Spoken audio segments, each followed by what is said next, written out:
En el programa vamos a estar hablando sobre el aniversario del martirio de Monseñor Romero, a partir en el contexto más bien del anuncio del Papa Francisco sobre la beatificación de Monseñor Romero, que bueno, es una noticia muy reciente. Me acompaña, quiero presentar al padre Manuel Cardona. Quiero darle la más cordial bienvenida, padre. ¿Qué tal? Muy bien, muchas gracias a todos ustedes y los televidentes para compartir esta gran noticia.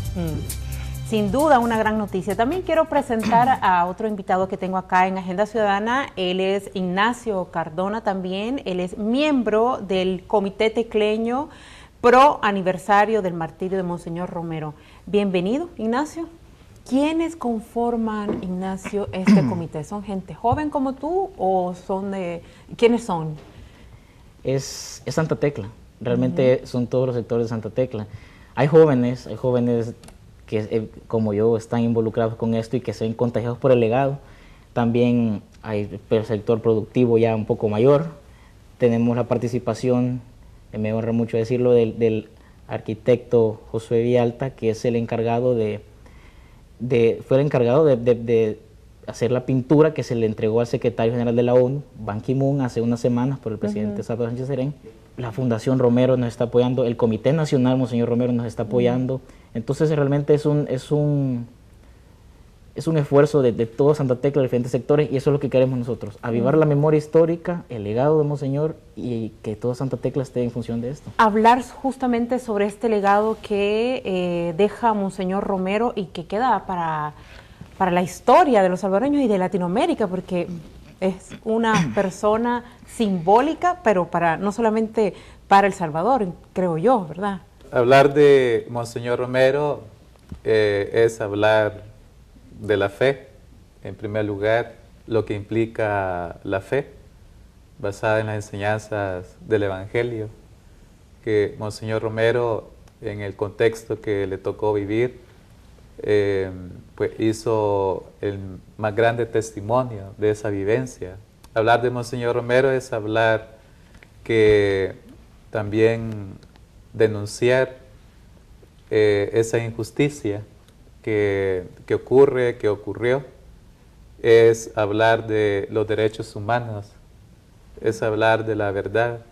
Entonces, creo que ese legado, esa memoria histórica, creo que muchas personas, muchas organizaciones, muchas iglesias, estamos en el mismo sentir de siempre celebrar su figura, su mensaje. ¿Se puede, padre, retomar el contexto, por ejemplo, el contexto en el que lo asesinaron Monseñor Romero, donde había mucha represión, donde había mucha violencia, pero otro tipo de violencia política, de exclusión, de pobreza? Pero ¿se puede retomar este contexto, actualizarlo, el mensaje de Monseñor Romero? Se puede, y es nuestra misión. Creo que los contextos cambian, pero esa misión, esa tarea por la dignidad humana de la persona, pues yo creo que es tarea de todos los tiempos. Y que creo que hoy Monseñor Romero siempre, si él estuviera vivo físicamente, creo que nos diría a todos construir esa paz. Pero como es fruto de la paz, es fruto de la justicia, creo que Monseñor Romero también instara en eso, en tener relaciones más justas. Realmente yo, evidentemente, no estuve en la época de Monseñor Romero, pero mi primer nombre es Oscar, justamente alusión en honor pues, al legado que él nos dejó, y las homilías son algo que trascienden mucho, y cada uno toma lo que él dejó. Y yo supongo, y yo espero que realmente cada uno lo utilice para un mejor El Salvador. El tener el valor de decir la verdad cuando nadie más se atreve y denunciar las injusticias que el pueblo está viviendo y poner la cara por los más necesitados es algo que debería de ser el pan de cada día de todos en el país. Y pues es un legado que yo procuro mantener en el día a día. Y pues Monseñor Romero trasciende las épocas y las generaciones. Yo nací 15 años después y yo no dejo de sentirme asombrado por la entrega al pueblo, porque hay tan pocos líderes que se entregan de esa manera al pueblo, y es una cosa que deberíamos tomar todos el ejemplo. Desde que se empezó a anunciar la posible beatificación, la decisión del Papa, uno encuentra, por ejemplo, en las redes sociales, la gente con una división muy marcada. Aunque sea una decisión del Papa Francisco, o sea, de la máxima autoridad de la Iglesia Católica, siempre uno encuentra esa gente que duda, ¿verdad? Aunque y se identifican como católicos, ¿no? O sea, con todo lo que implica ello, pero sí parecería que hay esa duda sobre si es o no un mártir, o si no, más allá de la decisión que toma la máxima autoridad de la Iglesia Católica. ¿Cómo usted ha recibido, supongo que usted en sus feligreses ha escuchado un poquito esta división, qué ha encontrado y cómo podemos reaccionar, pues, ante esta, digamos, división, por así decirlo? Bueno, precisamente el Evangelio que la liturgia de la Iglesia nos presenta hoy es cuando Jesús está en su propia tierra y Él dice que ningún profeta en su propia tierra es bien visto. Bueno, Monseñor Romero es un profeta salvadoreño y pues yo creo que la dimensión profética en el ser humano, en la sociedad, aún mismo en la Iglesia, va a costar asimilarla, porque es una dimensión, bueno, del misterio de Dios, pero también tiene una dimensión que, por la misma denuncia que hace el profeta que hizo Monseñor Romero, entonces no deja de causar incomodidad, o mejor uno puede seguir aferrándose a las ideas tradicionales o una enseñanza tradicional, pero el profeta sale de eso y nos orienta hacia lo que Dios quiere precisamente en ese momento. Ahora bien, yo creo que hay muchos hermanos nuestros que desconocen en realidad a Monseñor Romero, y creo que a veces el contexto político partidista, bueno, Monseñor Ricardo Uriose, yo le escuché una entrevista hace unos días y decía sobre esa misma noticia, de que, bueno, con esa noticia de que el Papa va a beatificar a Monseñor Romero, pues no queda ninguna duda que no fue conocido como un marxista subversivo, como muchos creen, sino como un hombre que amó a los pobres, amó la paz, amó la justicia. Yo creo que ese efecto de la división ciertamente es un efecto de ser profeta. ¿Tú has encontrado esta división entre los jóvenes? Esto de lo que hablábamos, por ejemplo, de la gente que está dentro de la iglesia, que se identifica como alguien católico, ¿verdad? Creyente con toda la doctrina, pero que no reconoce, o sea, esta división de quienes sí y quienes no reconocen el martirio. Pues bastante. Yo salí de un colegio católico y realmente era evidente incluso la división ahí, y eso que en su mayoría, no todos, pero en su mayoría eran católicos, y había personas, había estudiantes, había jóvenes que lo consideraban un comunista, decían, pero estudiantes, bachilleres, ni siquiera saben qué es comunismo y están diciendo de que es aquí o allá, y realmente no es una cuestión de que él era aquí o era allá. Realmente su historia, si alguien se sienta y se pone a ver el legado y su historia, su vida, el testimonio de vida que él nos dio, uno puede determinar que es evidente que solo aquí no se reconoce como tal. El Salvador es conocido en el mundo por Monseñor Romero, se reconoce a nivel Latinoamérica, a nivel europeo, en todo el mundo a Monseñor Romero, menos acá. A ver, padre, ¿qué significa que la Iglesia Católica, la máxima autoridad de la Iglesia Católica, lo reconozca como un mártir? Bueno, antes quiero comenzar leyendo textualmente parte del documento, ¿verdad? Sí, sí. Donde se dice: el reconocimiento del martirio de Romero confirma definitivamente que el arzobispo salvadoreño fue asesinado in odium fidei. Lo que impulsó a sus agresores no fue la simple intención de cancelar a un enemigo político, sino el odio contra el amor por la justicia y contra la predilección por los pobres, que Romero manifestaba como eco directo de su fe en Cristo y de su fidelidad al magisterio de la Iglesia. O sea, como mártir en todo un proceso, como Monseñor Urrutia ha explicado en otras entrevistas en esos días, es que pues para beatificarlo ya no es necesario un milagro, probar su santidad, ¿verdad? Sino que ya cuando el Papa dice, lo declaro ya beato, pues ya la Iglesia está reconociendo así inmediatamente su martirio. Ah, ok. Y aquí recalcar pues que el martirio significa que alguien lo asesinó, o algunos. No es una muerte natural, ¿va?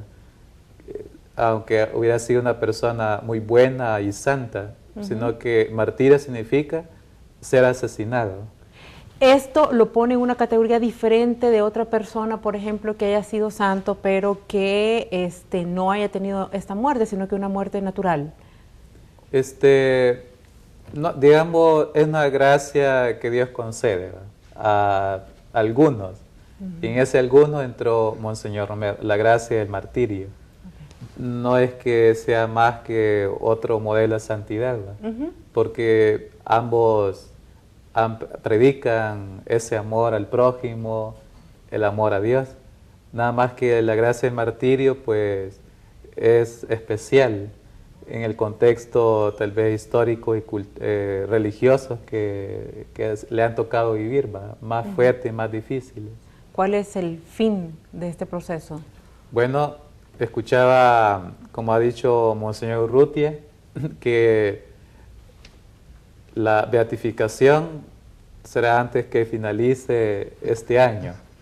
Entonces, lo que sigue es la canonización. Y decía él que el Papa puede delegar a alguien para la beatificación, que venga aquí a El Salvador. Ahora, la canonización, sí, personalmente la tiene que hacer el Papa. ¿Acá en territorio o allá en el Vaticano? Pues no, todos esos detalles creo que en el camino se van a ir aclarando. Sí. ¿Cómo lograr? Yo estoy preocupada un poquito por el tema de empezar desde la Iglesia Católica, desde adentro.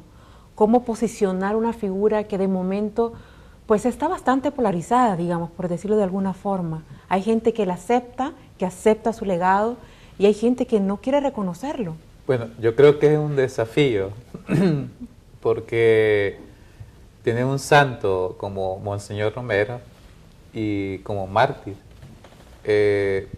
por un lado, yo creo que nos desafía a la misma Iglesia, a la jerarquía, a todo el pueblo de Dios, porque realmente tenemos que estamos llamados a dar un testimonio ante la sociedad, ante el mundo, de que si somos una familia y un hermano nuestro que se llama Monseñor Romero, pues ha sido declarado mártir, se va a beatificar.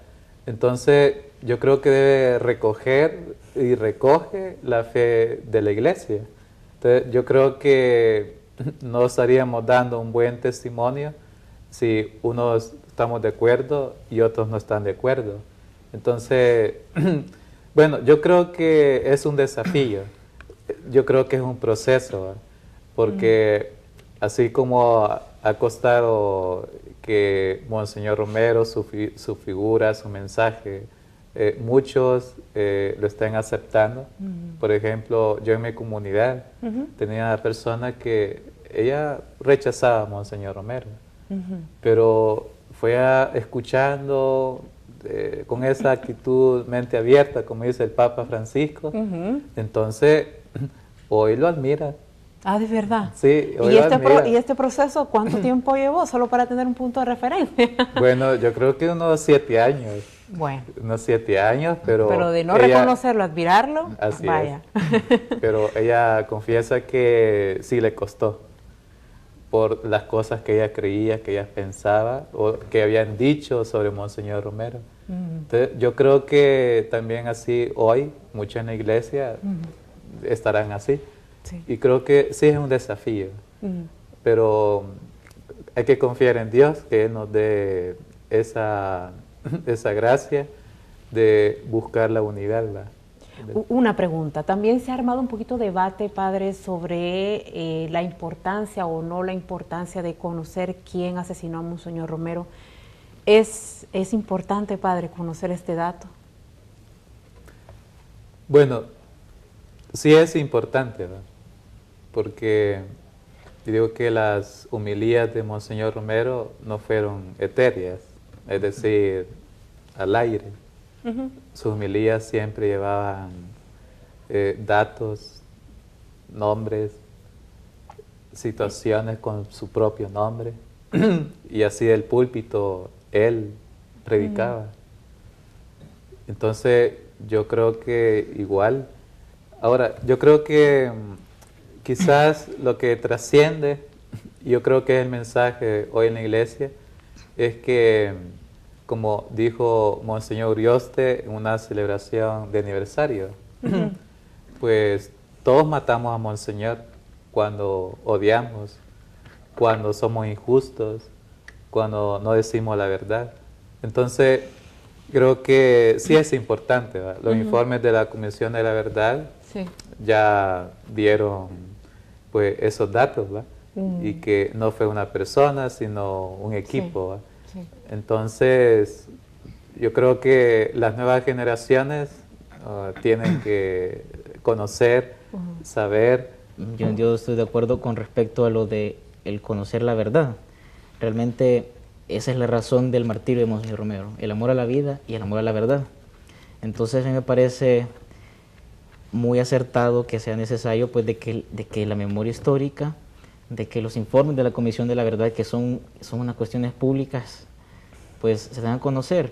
Esto, que el modo en que se planeó de manera tan vil y que se ejecutara, lastimosamente, Santa Tecla es un lugar simbólico en la vida de Monseñor y también en la muerte, porque ahí tenía su confesor, tenía amigos cercanos, visitaba la parroquia El Carmen, que es tan conocida en Santa Tecla, pero además, según los informes y las investigaciones que se hicieron, lastimosamente en Santa Tecla, en la finca San Luis, fue que se planeó el asesinato de él, y se encontró mucha prueba, y además ahí se capturó al autor intelectual de Monseñor Romero, que lideraba los escuadrones de la muerte, y realmente es una cosa que tal vez, estoy seguro que con lo magnánimo que es Monseñor Romero, él desde el cielo ya lo perdonó, pero es justo para todo el pueblo que sepa la verdad. Y la verdad es que él no se murió de viejito, él fue mandado a asesinar. Eso es un martirio, y como lo declara el Vaticano, es por odio a la fe, lo cual es peor todavía, que en su propia tierra se haya visto así y no se ha reconocido aquí. Por algunos. Por algunos.